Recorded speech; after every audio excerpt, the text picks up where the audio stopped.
प्यारे विद्यार्थियों, छोटे भाइयों बहनों, मिशन इंस्टीट्यूट प्रयागराज में आपका स्वागत है। आइए आज के घटनाक्रम पर चर्चा करते हैं और साथ ही महत्वपूर्ण प्रश्नों को भी देखते हैं। फटाफट तेजी से अपने साथियों को जोड़ लीजिए और सबको शेयर कर दीजिए ताकि सभी लोग शामिल हो सकें। आइए इस अच्छे कार्य में हम लोग सब मिलकर के पढ़ाई करते हैं, देखते हैं कहाँ कहाँ से प्रश्न बनते हैं और क्या क्या हमारी परीक्षा की दृष्टिकोण से इम्पोर्टेंट है। ऐतिहासिक घटनाक्रम में आज की क्या इंपॉर्टेंट बातें हैं, इन पर गौर करेंगे।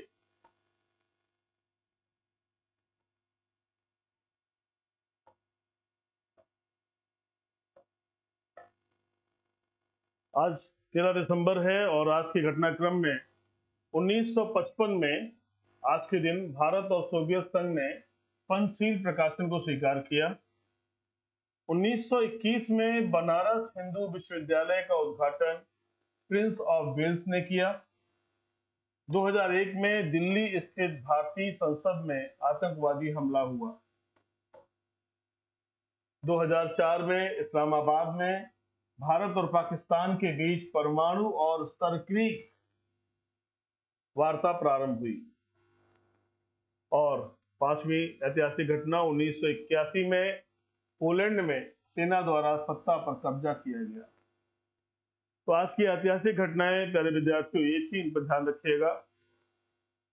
आइए महत्वपूर्ण घटनाक्रम की तरफ चलते हैं, क्या हुआ है देश में और दुनिया में।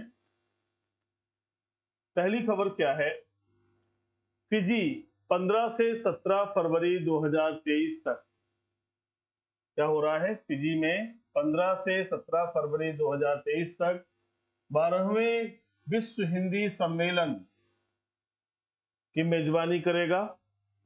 12वां विश्व हिंदी सम्मेलन फिजी सरकार के सहयोग से भारत के विदेश मंत्रालय द्वारा आयोजित किया जाएगा। सम्मेलन के लिए ऑनलाइन पंजीकरण शुरू हो गया है। भारतीय नागरिकों के लिए पंजीकरण शुल्क 2000 रुपए है। Hindi from traditional knowledge to artificial intelligence सम्मेलन का मुख्य विषय है। प्रथम विश्व हिंदी सम्मेलन 10 से 12 जनवरी 1975 को नागपुर में आयोजित किया गया था।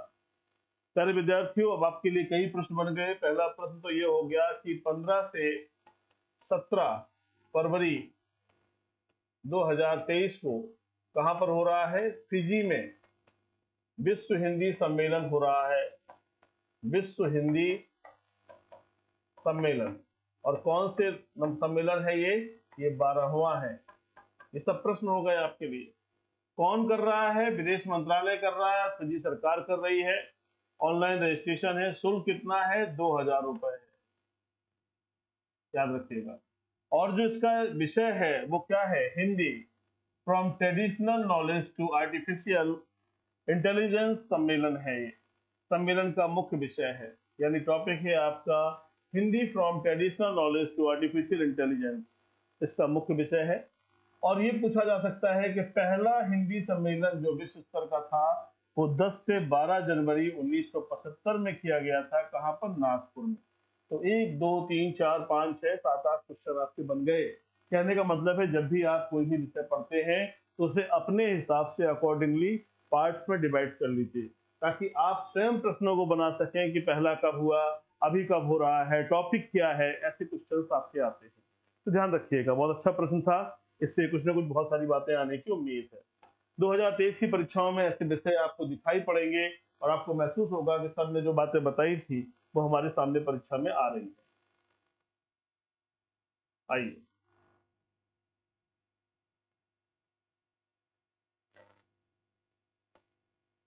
सूचना और प्रसारण मंत्रालय ने एक आधिकारिक आदेश जारी कर print and digital media association को मंजूरी दी है। यह देश भर में समाचार और समसामयिक मामलों के प्रकाशन हेतु एक स्वनियामक निकाय के रूप में कार्य करेगा। इसका उद्देश्य अपने प्लेटफॉर्मों पर डिजिटल मीडिया समाचार सामग्री से संबंधित शिकायतों की निगरानी करना है। यानी सूचना प्रसारण मंत्रालय ने क्या किया है, कहा है कि प्रिंट एंड डिजिटल मीडिया, दोनों मीडिया के लिए एसोसिएशन को मंजूरी दे दी है, एक ऑर्गेनाइजेशन को मंजूरी दे दी है जो क्या करेगा कि समसामयिक मामलों के प्रकाशकों हेतु